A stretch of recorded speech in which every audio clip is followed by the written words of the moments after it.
오늘 저는 소망이 부끄럽지 않은 이유라는 제목으로 본문의 말씀을 중심으로 말씀을 나누겠습니다. 어떤 권사님이 계셨는데 목사님한테 그러는 거예요. 목사님, 저는요 한 달에 한 번씩 성경을 읽습니다. 목사님, 진짜요? 어떻게 한 달에 한 번씩 성경을 읽습니까? 젊은 저도 힘든데, 그랬더니 문제 없다고. 때로는 2주에도 한 번씩 성경을 읽는다고. 그래서 도대체 성경을 어떻게 읽냐고. 보여드릴까요?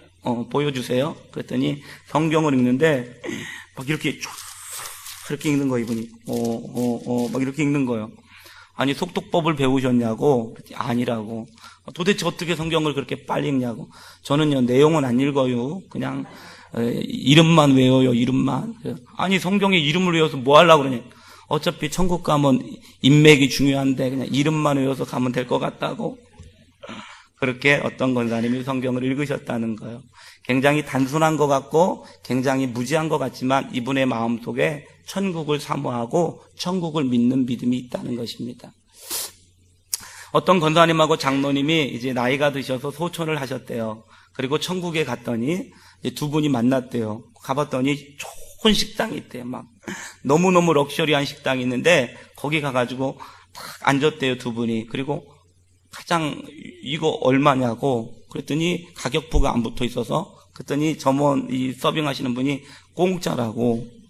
진짜 공짜냐고. 우리 식당은 모든 게 다 공짜라고. 이분이 또 백화점에 갔대요. 물건을 봤더니 네테루에 가격표가 안 붙어 있더래요. 이 물건들이 얼마냐고. 그랬더니 백화점 직원이 공짜라고. 진짜 공짜냐고. 진짜 공짜라고. 그래가지고 또 사고 싶은 거를 다 샀대요. 요번에 골프장이 있더래요. 골프장에 가봤더니 라운딩 하는데 얼마냐고. 그래. 공짜라고. 진짜 공짜냐고. 영원히 공짜라고. 이때 이 장로님이 권사님을 짜려보면서 이렇게 좋은데 할머니 괜히 미원 먹지 말라, 설탕 먹지 말라, 소금 먹지 말라 그래가지고 괜히 오래 살고 왔다고.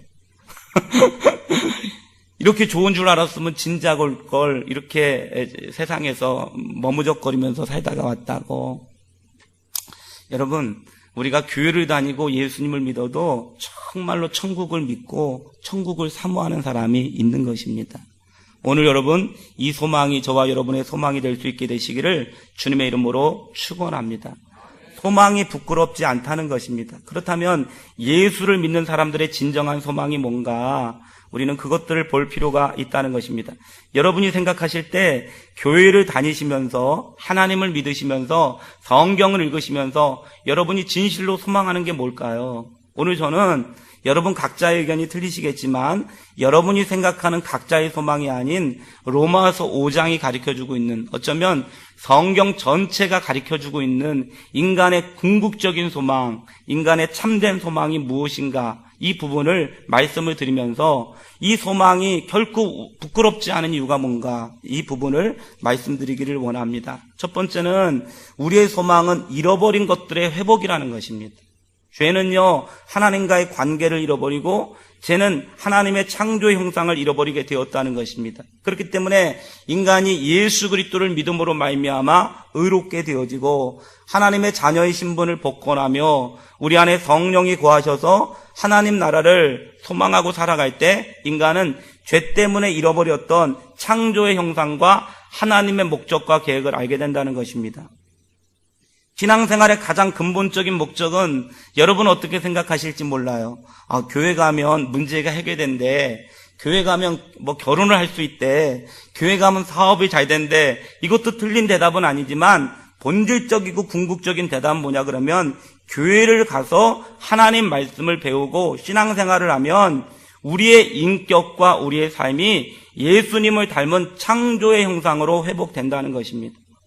저는 우리 예수랑교회가 존재하는 목적은 여러분 자기가 원하는 그런 사람들이 아닌 예수님의 형상을 닮은 하나님의 형상을 닮은 하나님의 사람들이 만들어져 가는 거, 이게 교회가 존재하는 목적이라는 것입니다. 빌립보서 2장 5절에 보니까 너희 안에 이 마음을 품으라 곧 그리스도 예수의 마음이니. 여러분, 성도는 예수님의 마음, 이 마음이라고 하는 성경을 NIV에 보니까 attitude, 태도라는 거예요.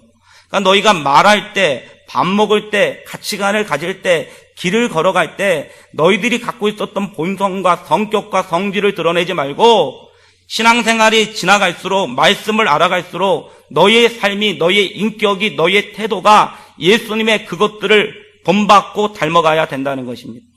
에베소서 5장 1절에 보니까 너희는 사랑을 받는 자같이 하나님을 본받는 자가 되고, 하나님을 본받아 가는 것, 하나님의 형상이 이루어지는 것, 이것이 바로 신앙생활의 목적이 되고 우리의 소망이 된다는 것입니다.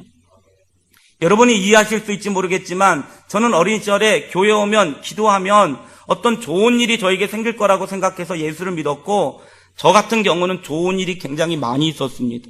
하나님이 부족함이 없게 주셨다는 거예요. 그러나 시간이 갈수록, 목회를 하면 할수록 저는 어떤 걸 느끼냐 그러면 정말 하나님, 저를 통해서 예수님을 제가 닮게 하여 주옵소서.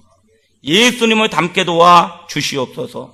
그래서 성도의 궁극적인 소망은 빌립보서 3장 21절에 나와 있는 것처럼 그는 만물을 자기에게 복종하게 하실 수 있는 자의 역사로 우리의 낮은 몸을 자기 영광의 몸의 형체와 같이 변하게 하시리라. 우리의 낮은 몸, 문제가 있는 몸, 여러분 아담과 하와의 죄를 갖고 있던 이 몸이 주님 오시는 그날에 주님과 같이 부활의 몸으로 바뀌어 주님의 영광의 몸으로 바뀌어져 가는 글로리피케이션, 영화의 단계를 갖게 된다는 것. 마땅한 성도의 변화, 정말 성령이 거하시고 하나님 말씀의 지배를 받고 교회를 온전히 다니는 사람들의 변화는 예수로 말미암아 나는 의롭게 되었다.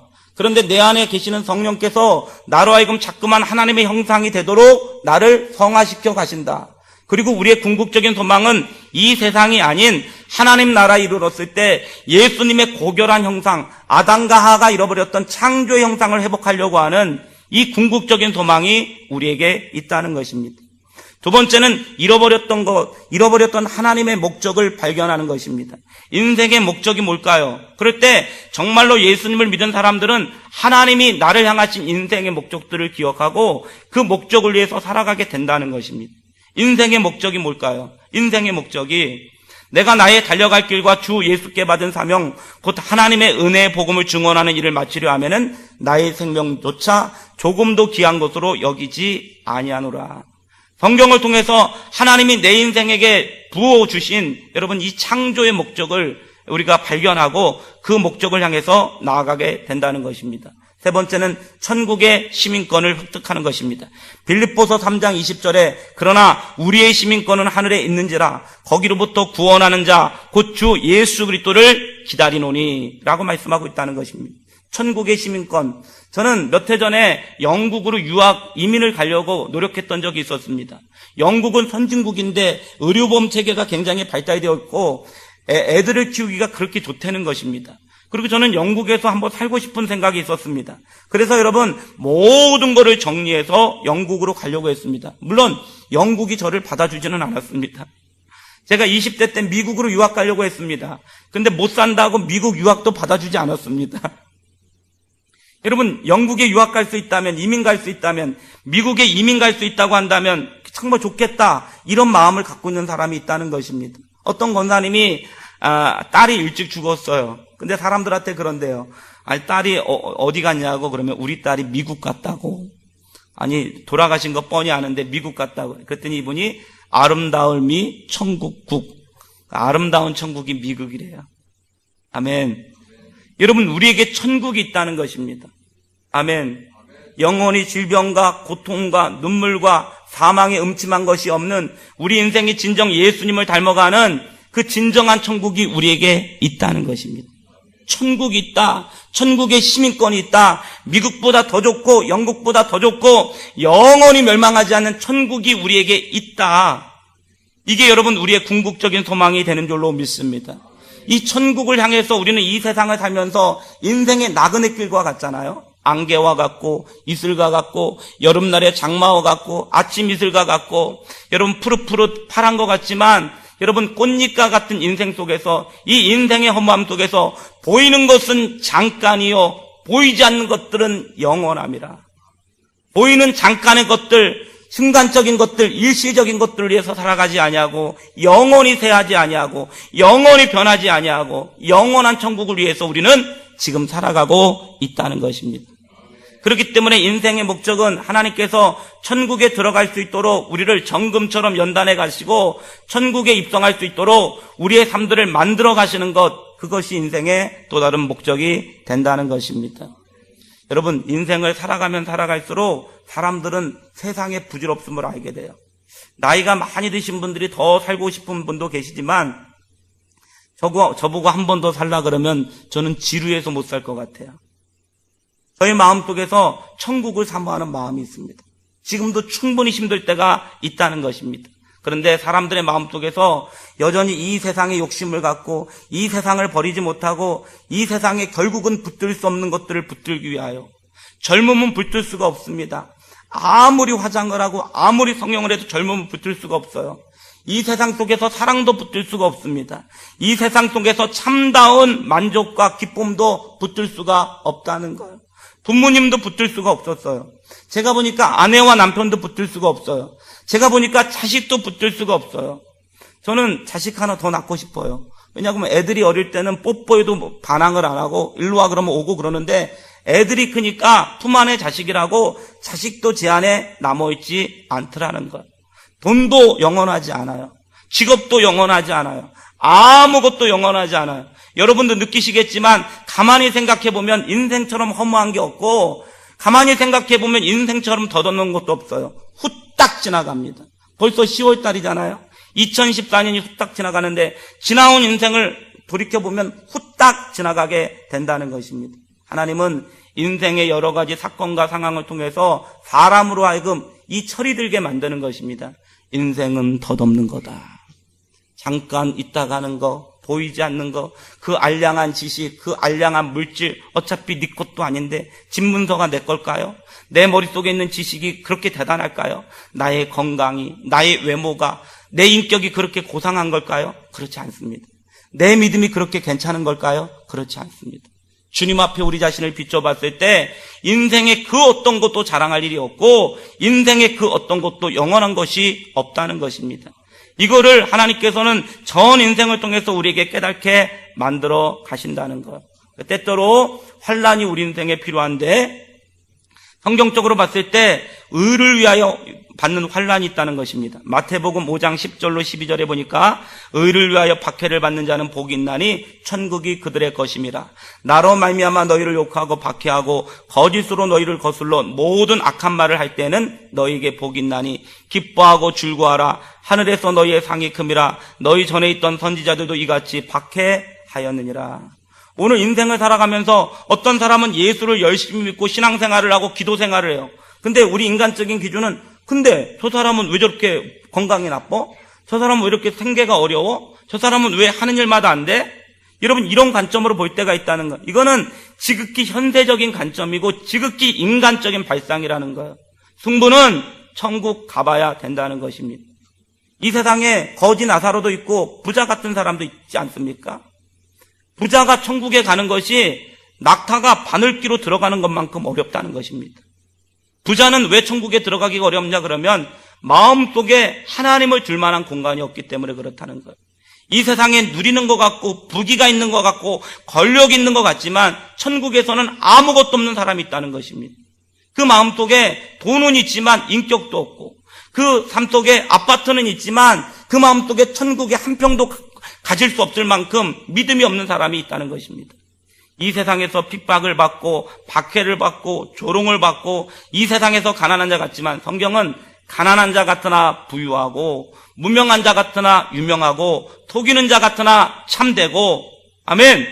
이 성경적인 가치가 있다는 것입니다. 오늘 저와 여러분이 누군가를 바라봤을 때 눈에 보여지는 인간적인 관점을 보지 말고 영적인 관점을 갖게 되시기를 주님의 이름으로 축원합니다.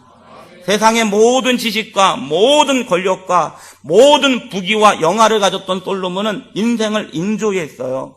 그야말로 그는 눈에 보여지는 것들을 추구하기 위해서 인생을 전부 보냈습니다. 전도서에 가봤더니 1장에 그가 인생을 마감할 때 뭐라고 얘기합니까? 헛되고 헛되며 헛되고 헛되도다. 그러나 여러분 신약 성경에 보니까 바울은 부인도 없었습니다. 2층 새 집에 살았습니다. 바울은 고통과 고난을 당했습니다. 그러나 그가 그 인생을 마칠 때 뭐라고 얘기하는지 아십니까? 나는 나의 달려갈 길과 그리고 내 믿음을 지키고 이제 후로는 나를 위하여 의의 면류관이 예비되었으리라. 죽을 때쯤 되면 알아요. 이 세상을 살아갈 때는 사람들이 잘 살았네요, 부자네요, 훌륭하시네요, 이렇게 보일지 모르겠, 젊었을 때는 예쁘시네요, 그럴지 모르겠지만 자기가 죽는 그 순간 속에 아무것도 없는 인생이 있고 하나님을 소망하고 천국이 기대가 되고 주님께서 주실 상급이 기다리고 있는 인생이 있다는 것입니다. 이게 기독교의 강력함이고 이게 기독교인의 뿌리 깊은 희망이라는 거예요. 여기가 끝이 아니라는 것. 여기가 우리의 끝 지점이 아니고 우리에게는 영원한 고향이 있다는 것입니다. 죄를 고치기 위한 고난도 있다는 것입니다. 하나님은 우리 아버지가 되시는데 여러분도 부모님이 되시면 자식들의 죄를 가만히 내버려 두지 않는 것처럼 하나님은 우리의 죄를 고치기를 원하시는 것입니다. 천국에 갈 때 우리 안에 있는 죄, 불순종, 오만함 이런 것들을 하나님은 고치기를 원하신다는 것. 히브리 12장 6절에 보니까 주께서 그 사랑하시는 자를 징계하시고 그가 받아들이시는 아들마다 채찍질을 하심이라 하였으니 너희가 참으면 징계를 받기 위함이라. 하나님이 아들과 같이 너희를 대우하시나니 어찌 아버지가 징계하지 않는 아들이 있으리요. 징계는 다 받는 것이거늘 너희에게 없으면 사생자여 친아들이 아니니라. 우리가 신앙생활을 하면서도 죄를 짓는데 아무런 고통이 없다, 우리가 불순종하는데도 아무런 하나님의 간섭이 없다, 이거는 여러분 하나님의 자식이 아니라는 것입니다. 하나님의 자식은 죄를 지면 하나님께서 꼴밤도 때리시고 우리가 잘못된 일을 하면 채찍질도 하시고 하나님의 간섭이 있다는 것입니다. 구약 성경에서 하나님의 가장 큰 심판은 뭔지 아십니까? 하나님의 징계가 아니에요. 병이 아니에요. 뭐냐 그러면 하나님의 무관심이에요. 하나님이 자식이 아닌 사람에게는 무관심한다는 거예요. 여러분이 신앙생활을 하다가 신앙생활을 중단하면 어느 일정 시간이 지나가면 아무런 마음이 없는데 그것은 마음이 평안해진 상태가 아니고 로마서 1장에서 나와 있는 것처럼 저들이 하나님을 그 마음에 두기 싫어하며 하나님이 상실한 마음 그대로 내버려 두사. 부모가 자식을 키울 때 자식이 처음에는 말 안 들으면 채찍질도 하고 잔소리도 하지만 그 위에 내버려 두는 것은 자식을 인정한다는 뜻이 아니고 네 마음대로 살라는 뜻입니다. 우리가 하나님을 떠나가서 살아갈 때 고통도 있고 고난도 있고 연단이 있는 이유는 하나님이 그 고통을 통해서 우리로 하여금 하나님께로 돌아오기를 원하시는 주님의 뜻이라는 것. 고난은 하나님이 우리의 옆구리를 찌르는 것이다. 고난은 하나님께서 우리 귀에다 대고 부는 나팔소리다. 안 돼! 이렇게 나팔소리를 부르시잖아요. 돌아와! 이렇게 부르시잖아요. 아멘. 이 옆구리를 찌르시는데도 하나님이 고함을 치시는데도 우리 마음속에서 아무런 반응이 없다면 여러분 이것은 굉장히 심각해 보인다는 것입니다. 무릇 징계가 당시에는 즐거워 보이지 않고 슬퍼 보이나 후에 그로 말미암아 연단받는 자들은 의와 평강의 열매를 맺느니라. 저는 죄져가지고 많이 맞아봤습니다. 저보고 어떤 분들이 온유해 보인대요. 근데 대학교 다닐 때는 저보고 중소기업 사장님 닮았다고 그랬고 어쩔 때는 조폭 보스 같다 이런 얘기도 들어봤고 근데 지금은 목사님 같대요. 죄를 짓고 많이 맞아가지고 정신을 차렸습니다. 하나님께서는 우리가 죄를 졌을 때 연단을 통해서 여러분 고통을 통해서 채찍질을 통해서 우리 안에 있는 죄를 회개하고 우리가 하나님의 형상으로 바뀌기를 원하신다는 것입니다. 세 번째는 금으로 바꾸는 연단이 있다는 것입니다. 베드로전서 1장 6절로 10절을 통해서 그러므로 너희가 이제 여러 가지 시험을 말미암아 잠깐 근심하지 않을 수 없으나 오히려 크게 기뻐하는도다. 너희 믿음의 확실함은 불로 연단하여도 없어질 금보다 더 귀하여 예수 그리스도께서 나타나실 때 칭찬과 영광과 존귀를 얻게 할 것이니라. 하나님은 우리의 인격과 우리의 삶을 정금과 같은 믿음으로 바꾸기를 원하신다는 것입니다. 하나님의 관심은 우리가 주님을 닮고 주님의 형상으로 바뀌어가기를 원하신다는 것. 여러분 생각 속에서는 이쯤이면 되지 않았나, 나 정도면 괜찮지 않나 이런 생각이 들 수가 있습니다. 근데 어느 날 미국의 유명한 목사였던 D.L. 무디 목사님과 캠벨 목사님께서 길을 걸어가는데 D.L. 무디 목사님께서 캠벨 보고 그렇게 얘기했습니다. 목사님, 인격이란 뭘까요? 인격이란 내가 혼자 있을 때 내가 무엇을 하는가, 그 모습이 바로 인격입니다. 남들에게 보여지는 모습, 사람들이 많이 있을 때 그 모습, 저의 인격은 제가 이 설교 강단에 있을 때 인격이 아니고 저 혼자 있을 때, 그때 드러나는 그 인격. 할렐루야. 여러분, 우리가 평소 때는 모든 사람에게 다 친절합니다. 예의가 있습니다. 정중합니다. 아주 온유합니다. 근데 집에 가보면 집에서 오직 한 사람, 친정 엄마한테만 막 소리를 바락바락 지릅니다. 그러면 우리는 온유한 사람일까요? 혈기가 있는 사람일까요? 혈기 있는 사람입니다. 다른 사람한테는 다 잘하는데 부인한테만 맨날 욕한다. 저는 온유한 목사일까요? 이상한 목사일까요? 이상한 목사입니다. 아무도 없을 때, 그때 말하는 나의 언어, 아무도 없을 때 내가 품고 있는 생각, 또 아무는 아니지만 너무나 가깝기 때문에 이 소문이 나지 않았을 때 함부로 할 수 있는 사람에게 함부로 하는 거, 그때 드러나는 게 자기의 인격이에요. 하나님은 중심을 보시는 것입니다.